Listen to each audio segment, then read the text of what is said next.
राहुल सोलापूरकर हा RSSचा माणूस आहे, संघी आहे, मनुवादी आहे.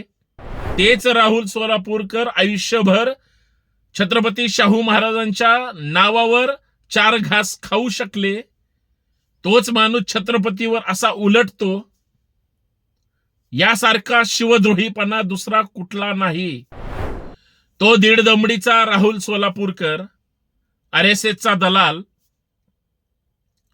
2-4 दिवसापूर्वी एका खाजगी वृत्तवाहिनीला मुलाखत देत असताना म्हणतो की छत्रपती शिवाजी महाराजांची ज्या वेळेस आग्र्याहून सुटका झाली, ती सुटका शिवाजी महाराजांनी सहज करून घेतली नव्हती, तर ती लाच दिली होती. म्हणजे कशी? शिवाजी महाराज आग्राच्या सुटकेतून ज्यावेळेस बाहेर पडत होते, त्या पिठाऱ्यात फुलं वगैरे काही नव्हती, तर त्याच्यामध्ये मिठाई किंवा त्या काळचं जे काही लाच म्हणून द्यावं लागेल ते दिलं गेलं होतं, असं तो राहुल सोलापूरकर म्हणतो. म्हणजे किती दुर्दैव आहे बघा. ज्या राहुल सोलापूरकरने उंचीच्या जोरावर धाड दिप्पाड म्हणून राजश्री छत्रपती शाहूजी महाराजांची भूमिका ज्या राहुल सोलापूरकरांनी केली, भूमिका करायची म्हणजे संपूर्ण छत्रपती वाचावे लागतात, शाहू महाराजांचा अभ्यास केला आणि त्या पद्धतीनं वागणं, बोलणं, सांगणं, त्या ठिकाणी मांडणी केली. तेच राहुल सोलापूरकर आयुष्यभर छत्रपती शाहू महाराजांच्या नावावर 4 घास खाऊ शकले.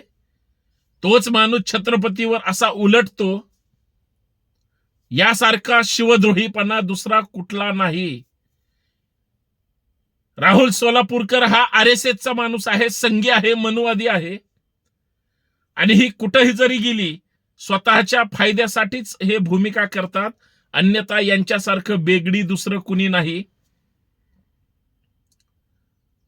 म्हणजे छत्रपती शिवाजी महाराजांनी त्या काळी लाच दिली होती असं त्याला सांगायचंय.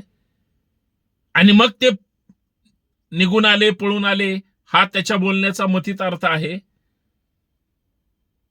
असल्यांच्या वेळीच मुसक्या आवळल्या पाहिजेत आणि ते नक्कीच संभाजी ब्रिगेडचे मावळे म्हणून आपल्याला मुसक्या आवळाव्या लागतील. त्याचं कारण असं आहे, खोटा इतिहास आजपर्यंत ह्या लोकांनी सांगितला, मांडला, लिहिला. आता सहन करायचं नाही.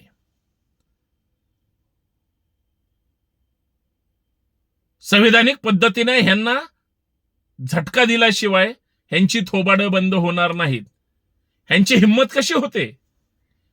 महाराष्ट्रात राहूनच छत्रपतींचा इतिहास वारंवार हीच ब्राह्मणी मानसिकता का शिवरायांचा इतिहास बदनाम करण्यासाठी, खोटा इतिहास मांडण्यासाठी यांची फार मोठी फलटण आहे.